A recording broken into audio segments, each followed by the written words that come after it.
Bismillahirrahmanirrahim. Assalamualaikum warahmatullahi wabarakatuh. Oke, berjumpa lagi bersama saya Rebani. Saya berasal dari kelas PAI 4C. Di sini saya akan membuat video untuk memenuhi tugas kuliah saya yang melakukan kegiatan UTS. Dengan NIM saya 11901115. Baik, di sini saya akan menyampaikan beberapa hal tentang strategi penanaman akhlak kepada peserta didik menengah atas atau menengah pertama, yaitu SMP. Oke, di sini saya menjelaskan beberapa hal tentang menanamkan akhlak dan moral kepada anak-anak. Sebagai orang tua, kita perlu melihat bagaimana perilaku dan karakter anak kita. Di sini, dalam pembinaan moral dan penghayatan agama Islam terdapat dalam kehidupan sehari-hari, tidak hanya sekedar melaksana berbagai ritual ibadah, melainkan juga meyakinkan bahwa Allah sebagai Tuhan yang Maha Esa. Dan ini dapat kita jelaskan kepada anak-anak kita di rumah, ataupun kita sebagai guru dapat menjelaskan bahwa sebagai orang tua dan juga anak harus tahu apa itu akhlak dan perilaku baik. Tentunya setiap anak harus mempunyai perilaku yang baik, sopan santun sesama siapapun. Pertama, kepada orang tua. Hal tersebut dapat kita lihat bagaimana karakter peserta didik tersebut dan bagaimana cara orang tua tersebut menyampaikan kepada anak-anaknya. Selanjutnya, permasalahan yang terkait dengan akhlak pada anak seusia sekolah menengah pertama itu perlu dididik secara benar-benar. Dan pada usia tersebut mereka berperan untuk mendewasakan diri, sebagaimana mereka beranjak dewasa untuk meninggalkan masa kanak-kanaknya. Pada umumnya, anak-anak sering berkata kotor, kurang menghormati guru, kurang menghormati sesama teman, bahkan sesama teman aja mereka selalu berejek-ejekan karena berbagai temannya memiliki kekurangan fisik, kekurangan mental, dan sebagainya. Nah, anak-anak tersebut perlu kita tegur secara baik karena mereka juga harus membutuhkan perhatian. Nah, di sini tadi saya pernah menjelaskan strategi. Strategi merupakan rencana yang dibuat secara khusus untuk mengatasi sebuah masalah dalam kegiatan mengajar. Karena dalam pembuatan rencana mengenai kegiatan dalam mengajar akan memudahkan para pengajar untuk mencapai suatu sarana yang khusus, sehingga apa yang dilakukan diinginkan berjalan dengan tercapai dan baik.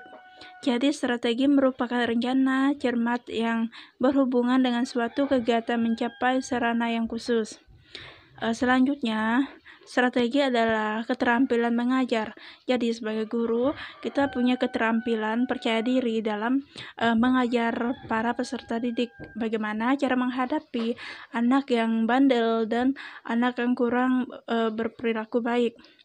Dan anak yang kurang berperilaku baik tersebut, bagaimana cara kita mengubahi cara perilaku mereka agar menjadi lebih baik dari perilaku yang sebelumnya. Oke, penjelasan selanjutnya, faktor lingkungan dan pergaulan juga mempengaruhi gaya hidup mereka dan juga mempengaruhi cara berpikir, cara untuk mereka mengubahkan cara perilaku mereka. Di sini, di mana anak didik tinggal, itu juga akan mempengaruhi secara akhlak mereka, bagaimana mereka mengubahnya, yang menjadi pengaruh terhadap pembentukan akhlak seorang anak. di mana anak di usia pada sekolah menengah pertama, di sini yang masih meniru perbuatan dan perkataan orang-orang yang di lingkungnya. Teman bermain juga sangat terpengaruh terhadap akhlak anak tersebut. Demikian pula perilaku anak-anak. Teman kanak-kanakan dasari budi dalam menanam tindakan didasari oleh apa yang perbuatan itu dilakukan, baik perbuatan itu buruk dan perbuatan baik. Dan untuk mewujudkan hal yang baik, kita sebagai guru harus melihat bagaimana cara mengubah bentuk dan pola pikir mereka. Oke, selanjutnya, berdasarkan kegiatan proses mengajar sedang berlangsung, guru selalu memasuki beberapa akhlak, yaitu bertujuan agar apa yang dikenalkan oleh guru ketika proses pembelajaran sedang berlangsung, agar hal tersebut dapat ditirukan para peserta didik. Nah, banyak yang bertanya, bagaimana kelakuan akhlak peserta didik itu sangat berbeda, di mana di dalam kelasnya berbeda dan di luar kelasnya berbeda.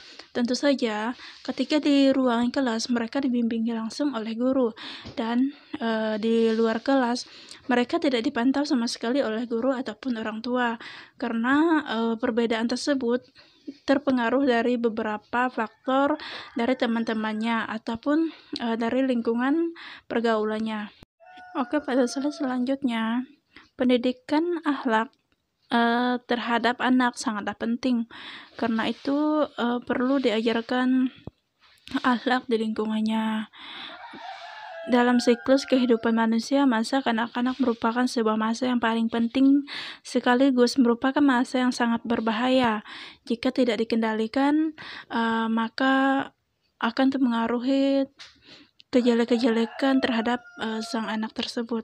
Nah, sebagai orang tua perlu memperhatikan mereka cara pergaulan dan cara permainan sehari-hari. Jika tidak dididik atau diperhatikan secara benar oleh para orang tua, maka nantinya anak bertumbuh dalam keadaan akhlak yang kurang baik. Contohnya seperti menipu orang, dalam keluarganya tidak ada sopan santun sama sekali, bahkan tata cara pembicaraan mereka sangat jauh tidak baik. Sebab seseorang anak pada hakikatnya telah diciptakan dengan kemampuan untuk menerima kebaikan ataupun keburukan. Kedua orang tuanya yang membantu cenderung ke arah suatu dari keduanya, yaitu Rasulullah SAW pun pernah bersabda, Ana abi syalamatan adi rahmani ana adi husrarata radiyallahu anhu qala nabiyyu sallallahu alaihi wasallam kullu maludi lahu ala firati fa'abawahu yuhawada'ihi wa yusyarani yuhahabbashani, yang artinya dari Abi Salam bin Abdurrahman dari Abu Hurairah berkata, Rasulullah SAW bersabda, setiap anak dilahirkan dalam keadaan fitrah, bersih atau suci. Maka kedua orang tuanya membuat terjadinya Yahudi, Nasrani ataupun Majusi, yang di dalamnya terdapat dalam surah dalam hadis riwayat Imam Bukhari. Sekian video dari saya. kurang dan lebihnya dari video ini, dan tata cara saya menyampaikan sesuatu. Jika ada kurang, saya mohon maaf. Assalamualaikum warahmatullahi wabarakatuh.